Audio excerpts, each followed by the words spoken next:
Friends good morning and welcome back to my channel. তোমরা সবাই কেমন আছো? আশা করছি খুব ভালো আছো। আমিও খুব ভালো আছি। আজকে আমি অনেকটা ব্যস্ততার মাঝেও ভিডিওটা করছি, কারণ তোমাদের দাদাভাই বললো যে না আজকে ভিডিওটা করলে তাহলে সবাই দেখতেও পাবে, যারা যারা মানে আমাদের আত্মীয় স্বজনরা যারা আসতে পারছে না তারাও দেখতে পাবে, প্লাস এটা একটা স্মৃতি হিসেবে থাকবে। ভিডিওটা করা থাকলে তো দেখতে পাবো, আমরা পরেও দেখতে পাবো।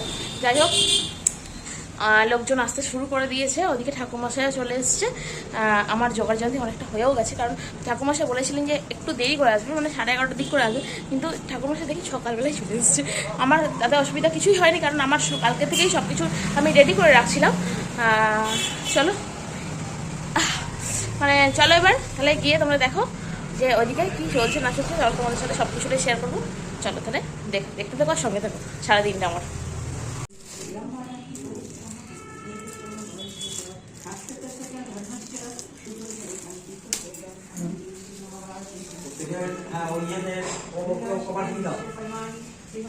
না না না ঠিকই এমন একটা বস্তু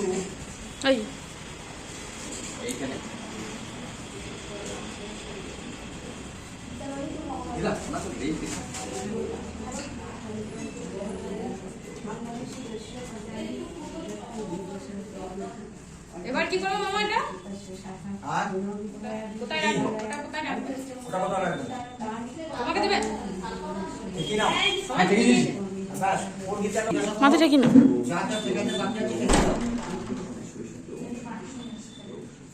যার যা ঠেকাতে বাকি আছে ভগবানের তো সবকিছু কৃষ্ণ নাকি শ্রীকৃষ্ণ রাধা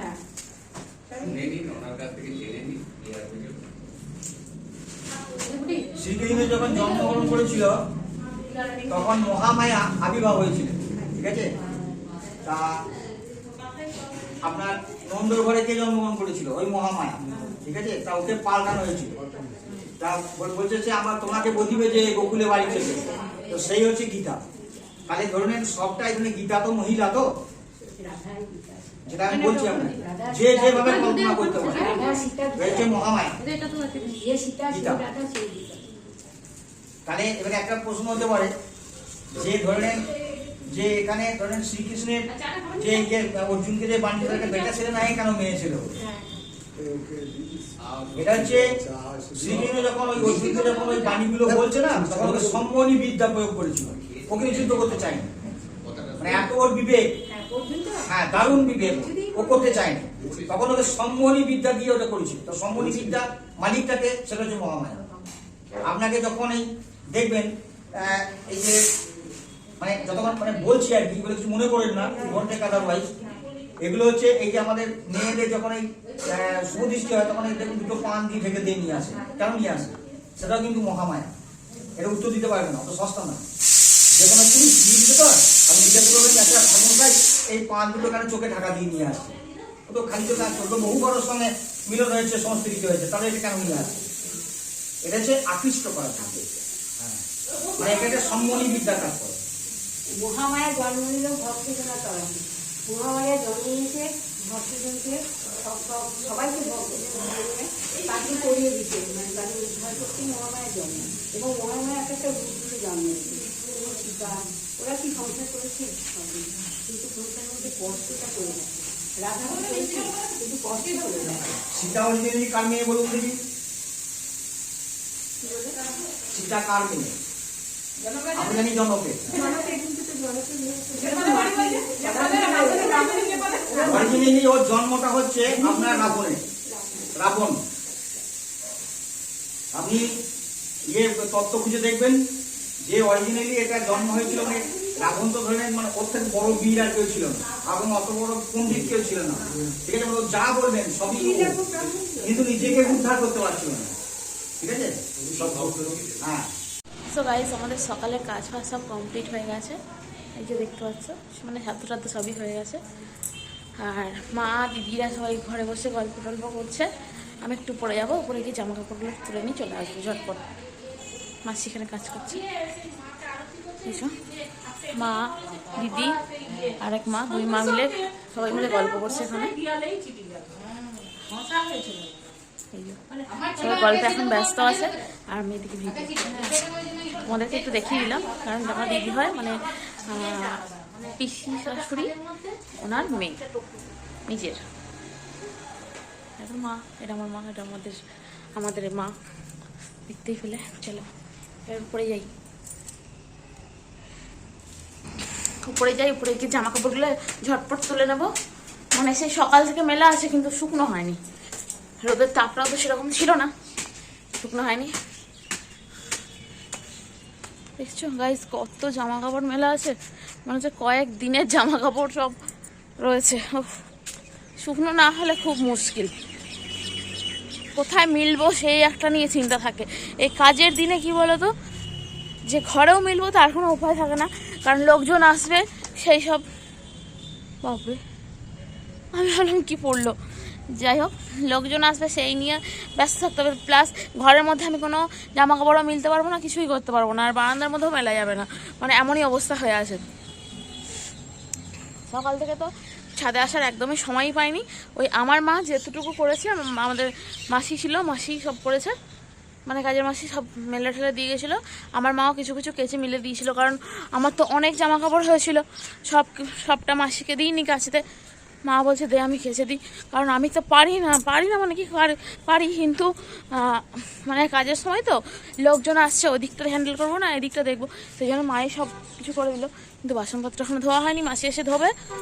আর গাছ দেখো আমার গাছে আজকে কত ফুল ফুটেছে, কত ফুল, মানে আজকে দিনে এত যে ফুল ফুটেছে, গাছ ভরে ভরে ফুল উঠছে, আজকে গাছ ভরে গেছে, এত ফুল ফুটেছে, চারদিকটা পুরো কালারফুল লাগছে যাকে বলে দেখতে।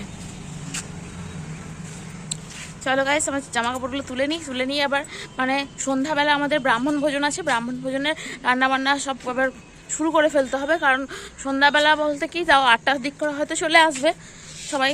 আর শীতের দিনে তো বেশিক্ষণ লোককে বসানো যাবে না, ঠান্ডার সময় বোলপুরে একটু বেশিই ঠান্ডা হয়, কিন্তু অন্যান্য দিনের তুলনায় আজকে একটু কম ঠান্ডা আছে। তাছাড়া সন্ধ্যাবেলা তো ঠান্ডা পড়েই, বয়স্ক মানুষরা যদি আসে, জানি না কাদেরকে বলা হয়েছে, দেখা যাক কে কে আসে, অনেক লোককেই বলা হয়েছে, কিন্তু কে কে আসবে সেটা বুঝতে পারছি না। আর চলো নিচে যাই, নিচে গিয়ে দেখি রান্নাবান্নাটা এবার বসিয়ে ফেলি, মাকে বলে বসিয়ে ফেলি। চলো তাহলে নিচে যাওয়া যাক। গাইস সন্ধ্যা হয়ে গেছে অনেকক্ষণ, এদিকে রান্নাবান্না আমাদের প্রায় অনেকটাই হয়ে গেছে। ওইদিকে রান্নার দিকে ছিলাম, একটু এক্ষুনি জাস্ট ঘরে এলাম, ঘরে এসে একটু বসলাম, মানে পা দুটো এত ব্যথা করছে না, এদিক ওদিক হতে আর ভালো লাগছে না। চলো রান্নাঘরে গিয়ে দেখাই তোমাদেরকে আজকে আর আমাদের রাত্রেবেলা কি মেনু হচ্ছে। আর সকালের মেনুটা দেখাবো বলে আর দেখানোর সময় একদমই পাইনি, ওই জন্য দেখাতে পারিনি, কারণ মানে আমি স্নান করে ওখানে কাজ সেরে স্নান করতে চলে গেছি, স্নান করে কোনো রকম শাড়িটা শুধু পরে সবাইকে খেতে দিয়ে দিয়েছি, ভিডিও করব তার কোনো একটু সময় পাইনি, কারণ আর বোন করতো ভিডিওটা, কিন্তু ও করেনি, কারণ ওর মন খারাপ হয়ে গেছে এই সব দেখে, আর ওকে কালকে চলে যেতেই হবে, মানে কলেজ ছেও ফিরে যাবে কালকে আমাদের প্রোগ্রাম, তো কালকেই ও চলে যাবে, এই নিয়ে আমাদেরও মনটা খারাপ। যাই হোক ওকে কলেজ যেহেতু যেতে তো হবেই, কিছু করার নেই, তখন সেই জন্য আমাদের মেনুটা সকালে দেখাতে পারিনি। আর চলো এখন দেখিয়ে দিচ্ছি যে রাতে মেনু কি আছে। রাতে আমাদের মেনু আছে কি মা? আলুর দম আর ছোলার ডাল, লুচি, মিষ্টি, অনেক কিছুই আছে দেখতে পেলে। ব্রাহ্মণ ভোজনের এগুলো নিরামিষ, যেহেতু এগুলোই চলছে, তাই তো। প্রায় অনেকটাই হয়ে গেছে, মানে আলুর দমটা প্রায় হয়ে এসছে, আর ওদিকে ডালটাও সেদ্ধ হয়ে গেছে, এরপর লুচিটা মাখা হয়ে গেছে, মা মেখে ফেলেছে, আর এরপর বেলা হবে আর ভাজা হবে। চলো পাপা কত করে? বর্ধমান ছেড়ে দিয়েছে, পাপা আসছে, মানে আমার পাপা আসছে আজকে।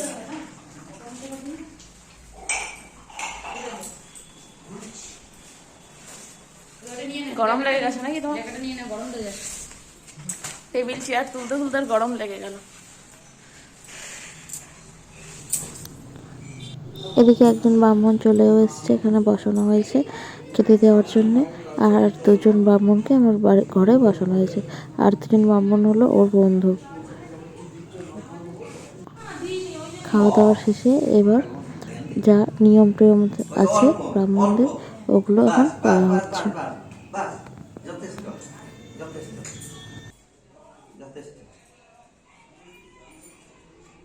বাস ওই হয়েছে, ওই হয়েছে, ওই টাচ করে দেন থালি হবে, বাস। হ্যাঁ, টাচ করে দেন থালি হয়ে যাবে, বাস সেটা।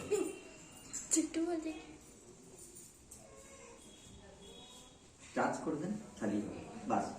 ওই হয়েছে, বেশি তেল দিও না, ওই হয়েছে। চপচপ করবে না। বিচারে লাগবে না সে ইয়ে, বাস ছেড়ে দেন। তুমি ওই তেলটা একটু ম্যাসেজ করো। না মেসেজ হয় ওই হাত দিয়ে, ওই হাতটা তেল দিতে নয়, বাস বাস বাস বাস বাস। ওই হয়ে যেত, ওই হয়ে যেত, ওই হয়ে যেত, আমাদের দিতে হয় নাকি? ওই হয়ে যেত। ভালো থাকো, সুস্থ থাকো, পড়াশোনা করো। আসবে ও যে আসবে বেশ। 4 বছর হয়ে গেল হয়ে গেল জানুয়ারি। হ্যাঁ তুমি কত 17 থেকে নিচে 17 দিয়ে 19 বোবা হয়েছিল না। এই হলো ছোট্ট তারা সম্প্রদায়, দুজনেই ব্রাহ্মণ, কিন্তু এইসব রিচুয়ালসগুলো আমরা ভাবতে পারিনি যে আমরা এখানে নিয়ে এসে এদেরকে করবো। খুব লজ্জা পাচ্ছিল আর কিছুতেই প্রণাম করতে দিতে চাইছিল না। যাই হোক, তাও করেছি, কারণ এগুলো করতে হয়, সেই জন্যই করা হয়েছে। আর খুব লজ্জাও পাচ্ছিল ওরা।